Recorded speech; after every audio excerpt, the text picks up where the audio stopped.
let's cross to Hyderabad and speak to another star, someone who was part of the last England side to win in India. It's a very good morning to 2009 Ashes winner Graeme Swann. Swanee, how are you this morning? I'm good. Thanks for remembering my name today. Swanee, marvellous. Hey, Swanee, listen, mate. If you were held in high esteem like Monty Panesar, your name would have rolled off my tongue, my son. Honestly, you get how much that hurts, mate. The amount of late night phone calls and messages I have from you, and then all of a sudden you go national and you don't know who I am. Terrible. It hurts, Ali. It really hurts. I'll make up to you, mate. I will make up to you. And I'll tell you something else while I'm on. I've just turned to our producer, said, how did we manage to get him on at 6:30? And he says, well, he's out there, isn't he? And right. That figures. That figures. How's things out there at the moment, mate?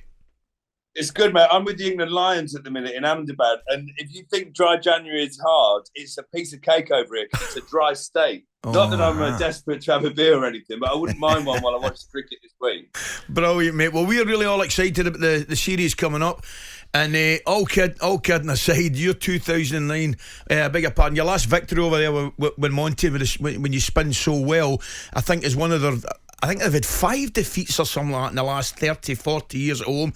It's a ridiculous record, Swanee. How difficult is this test going to be for the boys?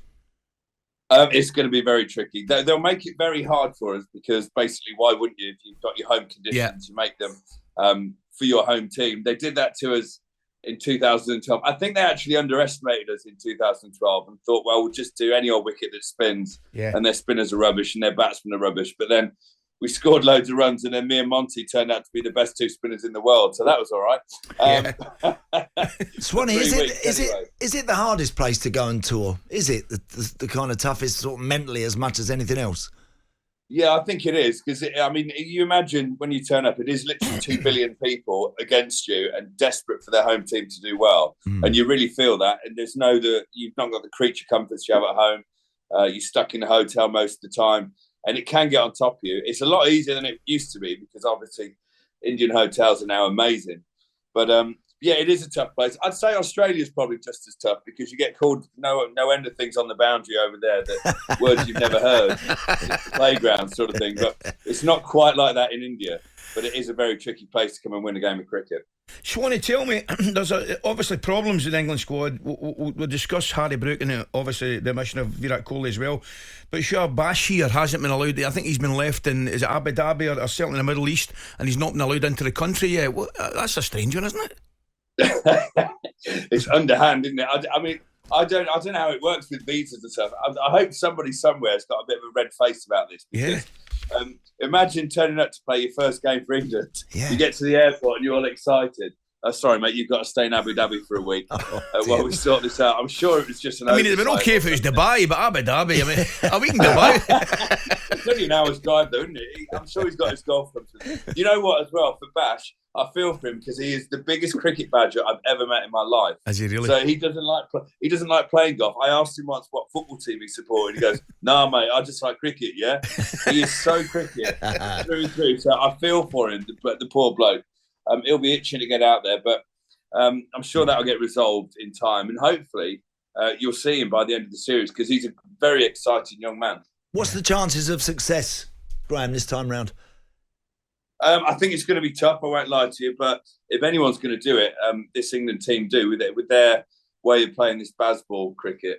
If they get out there and just take the Indians by surprise and smash a victory early doors, and then somehow batten down the hatches and play on absolute raging Bunsen burners, square turning wickets for the rest of the trip, they could sneak a win. Yeah, it's not going to be easy. It really isn't. Like I say, the best England team ever won in there in 2012, but that was my team. And so basically moving forward, we'll have to wait and see if these young pups can live up to their heroes. Swanee, I'm reading here. I'm reading Nash, and obviously. Sorry, I can't help but laugh when I say that. I am being sarcastic, of course. But hey, Swanee, I was very well aware you're being sarcastic, mate. Right? don't you worry about that. I've known you long enough. I can detect a hint of sarcasm, mate. Listen, I was going to say to you, Nash has come out and said, and I want to talk to you about the omission of Kohli. Well, obviously I mentioned Harry Brook as well, and both of them have left the particular squads for personal reasons, which is obviously not ideal. Anything from it, far from ideal. But in terms of, I was just trying to explain it to Andy, Kohli where does he rank, first of all, in the great players that have played the game? How much of a miss will he be for India? And I'm just reading Nas here. Nas says his omission gives England a glimmer of hope. It does. I think Nas is right, though. I don't agree with Nas on anything normally, but I agree with him on that. Put it this way, if he was a Rangers player, he'd be Ali McCoist. That's how big he is. Oh, Swanee, you're getting... I'm going to remember your name the next time, I'll tell you what. There you go, big boy, right, Ali. There you go, Paul. But he is, in all seriousness, he's one of the greatest of all time, eh? Where is he up there? Can we classify him in the same... Can we talk about the same breath as Tendulkar?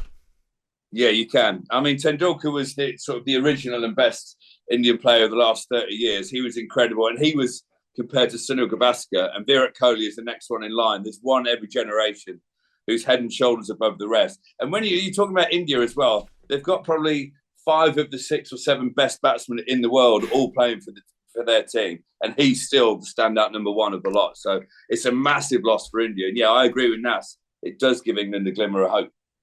Prediction for the series, mate? Are you out there for the full Booner, the full 5 games? Yeah, I'll be there. I'm going 3-2 to England. They don't do draws anymore in Test cricket. That's sort of an old-fashioned thing. 3-2 to England. Famous victory. And how much will the omission of Harry Brooks, cause England problems? Yeah. And will there be any chance of getting him back out? I heard McCullum say, I think it's up to Harry. See how he is.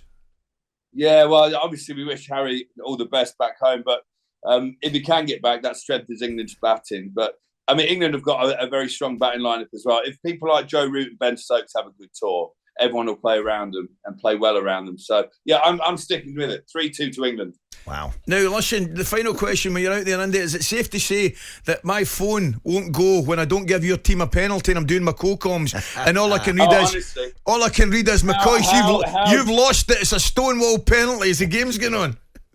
Honestly, I mean, that's Sunderland first penalty. It's a good job he didn't get sent off, though, because he scored an own goal. I hope you've had a couple of days dedicated towards Jota diving for his penalty against Newcastle. Still the worst decision sport has ever seen.